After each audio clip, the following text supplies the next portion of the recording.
आज इस ऐतिहासिक दिन में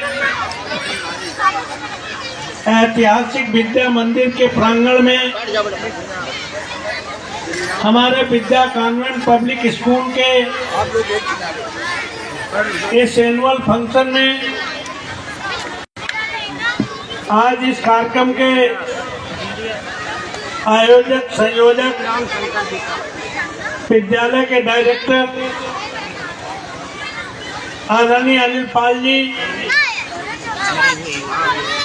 प्रबंध समिति के सभी सम्मानित हमारे साथीगण, इस कार्यक्रम में उपस्थित है विद्यालय के प्रधानाचार्य, अध्यापक अध्यापिकाएं, इस कार्यक्रम में उपस्थित जहानाबाद से चल के आए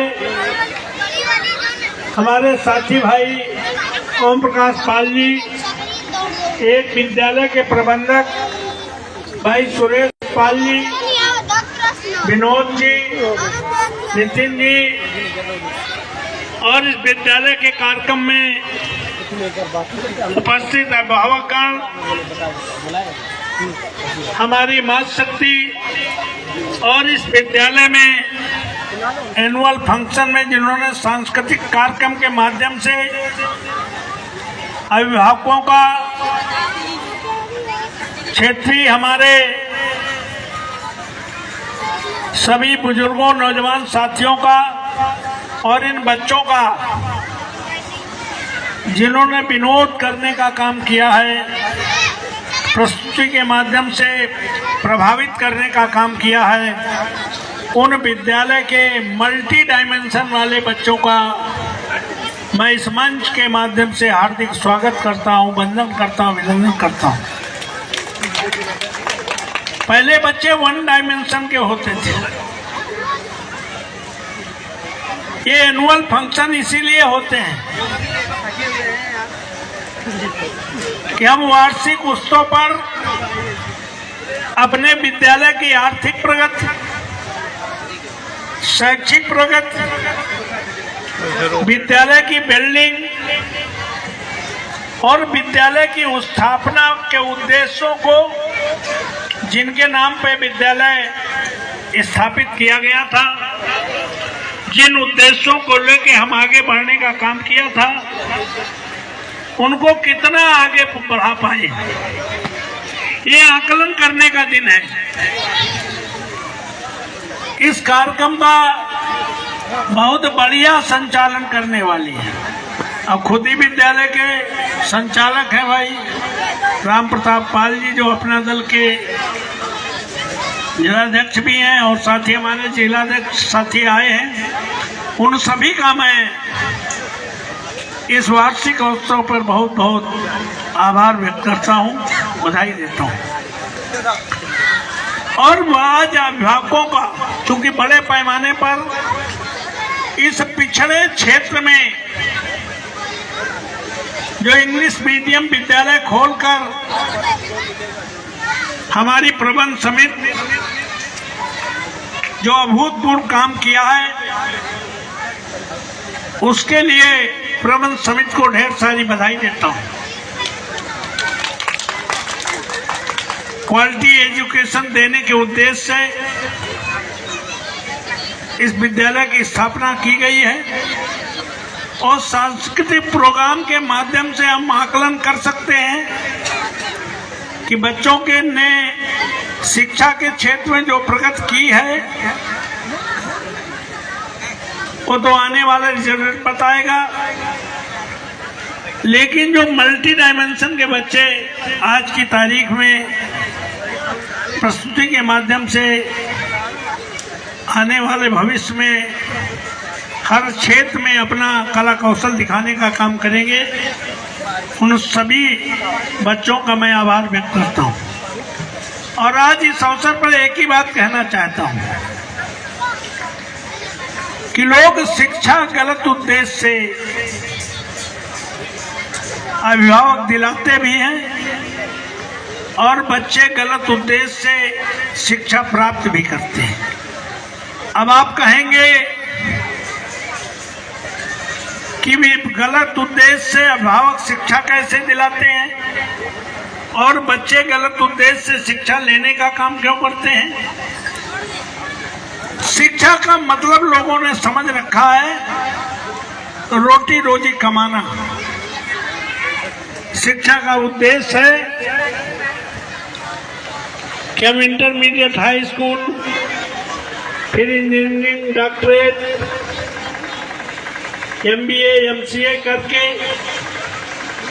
किसी मल्टीनेशनल कंपनी या सरकारी जगह पर नौकरी पाकर रुपया धनार्जन करने का काम करते हैं। शिक्षा रोटी रोजी कमाने का साधन नहीं है। शिक्षा का मतलब है वो ज्ञान, वो समझ, वो जानकारी जो ये समझने में सक्षम हो कि क्या हमारे हित में है, क्या हमारे हित में नहीं है, क्या हमारे परिवार के हित में है, क्या हमारे परिवार के हित में नहीं है, क्या हमारे समाज के हित में है, क्या हमारे समाज के हित में नहीं है, क्या हमारे क्षेत्र के हित में है, क्या हमारे क्षेत्र के हित में नहीं है, क्या हमारे जिले, प्रदेश और क्या देश के हित में है। अपने से लेकर देश के हित में जिसको सम्यक जानकारी हो जाए, सम्यक समझ हो जाए, सम्यक ज्ञान हो जाए, वो व्यक्ति अपने को शिक्षित कह सकता है। ये तो देश है। ये देश किनका है? ये देश ऋषियों का, मुनियों का, संतों का, महापुरुषों का देश है। इस धरती में जो संत, गुरु, महात्मा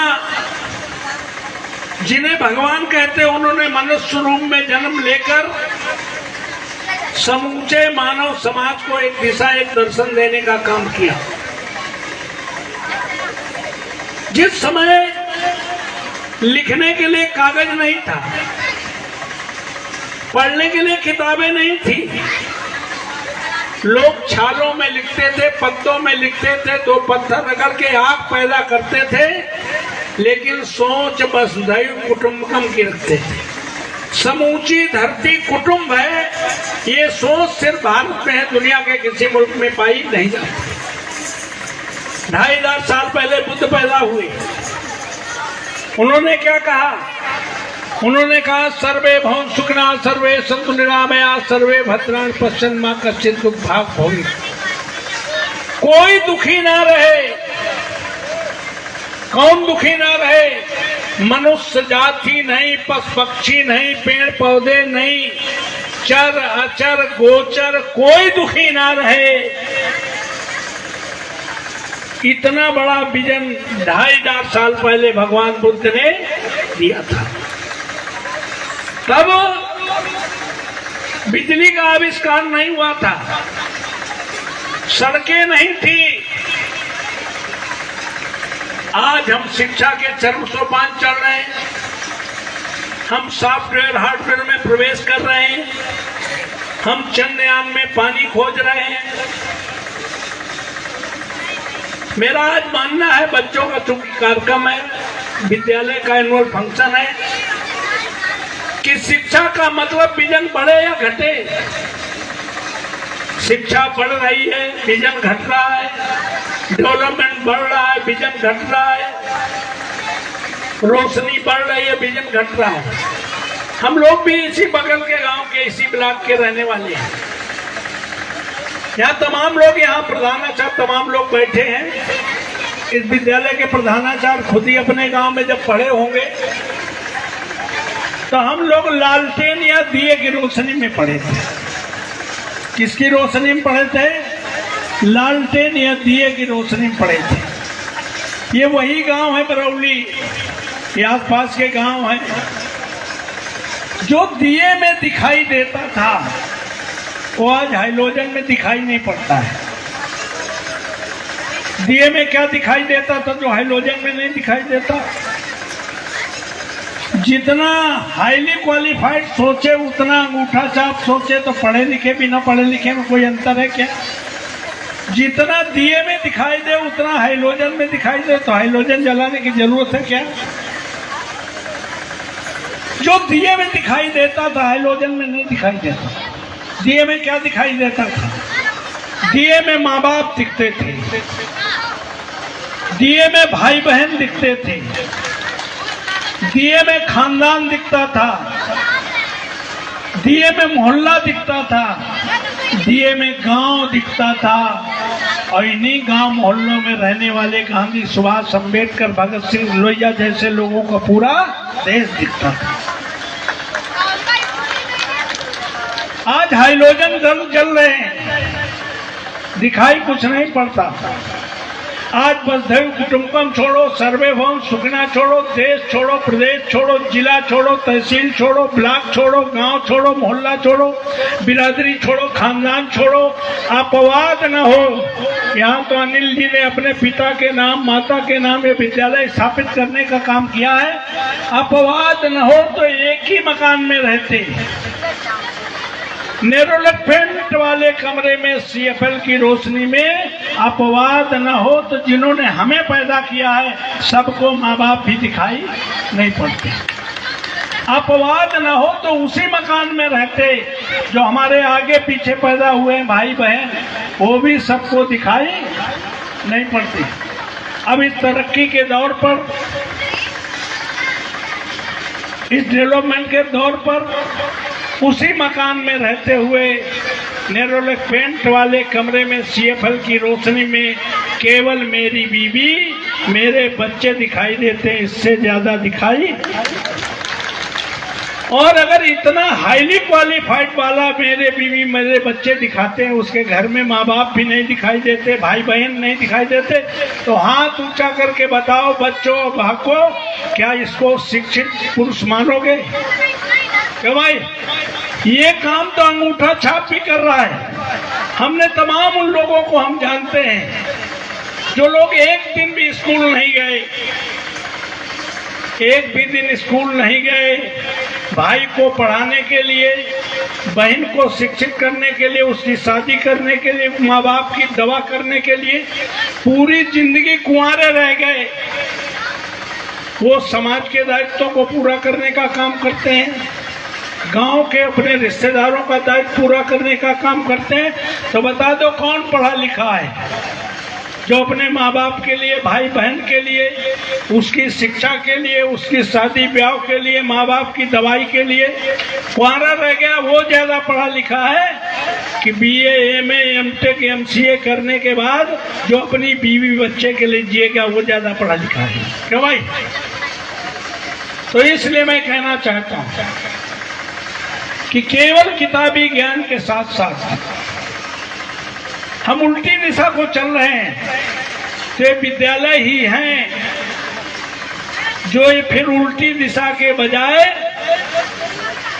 उन भारत के दर्शन को, भारत की संस्कृति को, भारत की कला को, भारत के दर्शन को फिर से वापस ला करके वसुधैव कुटुंबकम की सोच पैदा करने का काम कर सकते हैं, सर्वभौम सुखिना की सोच पैदा करने का काम कर सकते हैं और भारत को नए आयाम तक पहुंचाने का संकल्प लेकर जाने का काम करते हैं।